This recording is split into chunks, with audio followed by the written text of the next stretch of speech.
Hey guys, Dino Dan back with you.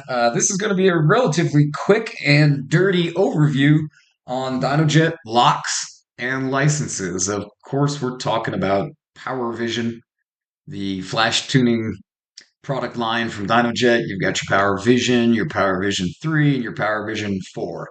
So, locks and licenses. What's the difference? So, I just made this Word document to try and help me remember myself. I have to explain this to a lot of people all the time. So, anyhow, vehicle locks are just that, they're locks, and licenses are licenses. Kind of a stupid statement, but anyhow, just to get our nomenclature right. So the Power Vision, PV, as I refer to it, and the PV3, the device actually locks to the vehicle, but they can also use licenses. So PV4 only uses licenses. With that said, there is no way to extract a vehicle lock from a Power Vision or Power Vision 3 and use it as a license to tune with. Not possible. One of those scenarios is, hey Dan, I have my original Power Vision and it's locked to my bike, and then I've done 150 different customer bikes with licenses, and so that Power Vision gets smashed with a hammer, falls off the bike, fails to work, and so they grab a new Power Vision, and of course you can just grab all your licenses and get back to work, but that original vehicle lock is gone. There's no way to convert that to a license at the end of the day. So just hopefully that makes sense.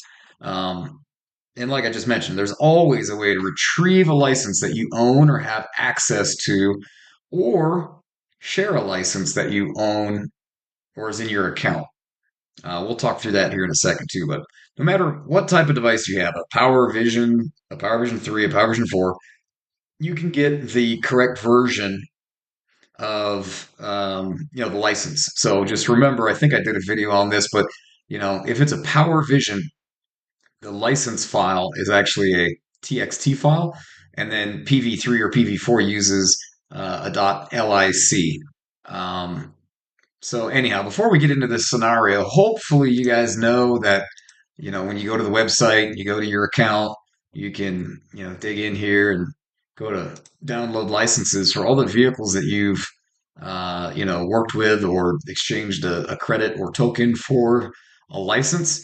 You can download it in PVHD, which again will be a .txt file, or a PV3, which will be a .lic file. So, point is, you have rights to tune a bike. You purchased tokens. You exchange those tokens for licenses. Those licenses are keyed to a specific vehicle. You can get either flavor that you're working with. So, here's the scenario that people ask me. Hey, the guy rolls in and he's got a Power Vision or a Power Vision 3 that's locked to a vehicle.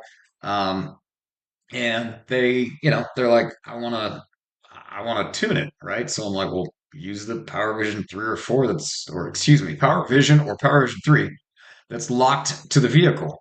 That's the device you're going to tune with. Now, if a customer shows up, this is really the scenario that comes up more often. There's a lot less familiarity with the PV4, and it's a lot more, let's say, foreign to a lot of people at this point. But if a customer shows up with a PV4 and it's already been licensed to their bike. And remember, Power Vision 4s don't use vehicle locks. The customer can easily say, hey, Dan, tune my bike. Great. What do you got? Power Vision 4. Sweet.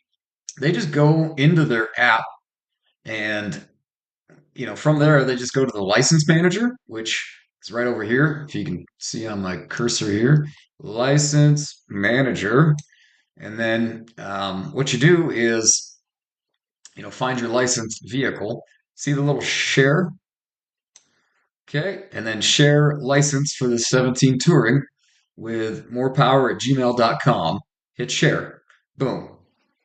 Now I have the ability to work with that bike. Now, if I have a Power Vision or a Power Vision 3, because I prefer to tune with them, Then when I go to my cloud account, again, you can get there through Power Core. Let me get rid of these red dots. I'm not even sure how to do that. There we go.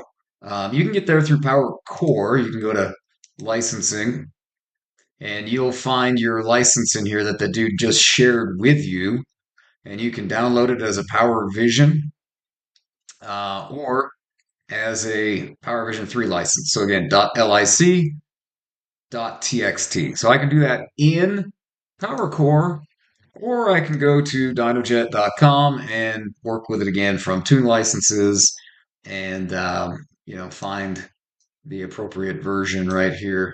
So anyhow, there you go. Back to the dock here so I don't forget any important notes. Here we go. So here's the deal, right? If a customer believes their ECU is tuned with a DynoJet device and a tune license was generated, the customer would the customer would need to have access to that license, either saved locally on a thumb drive or on their computer, or download it from their account. So the rub, as I call it here, is that typically a customer doesn't buy a license; the dealer or tuner does, and thus it's not actually the customer's tune license. They paid for a service. They're like, "Hey, tune my bike."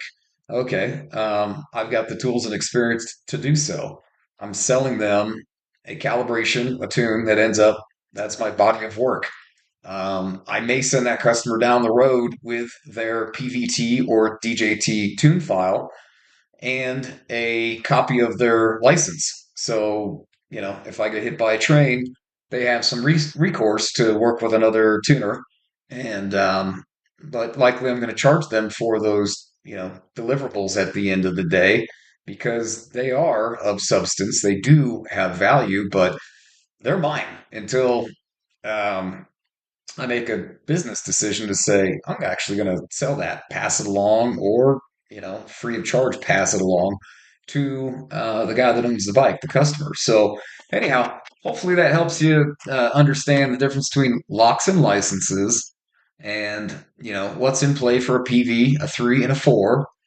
And again, no way to ever extract a lock from a PV3 or PV, and know that your PV4 customer, there is a way to use their license to tune with what you may prefer, PV or PV3. So anyhow, again, hopefully you found this helpful or gets you out of a pickle, and we'll see you in the next video.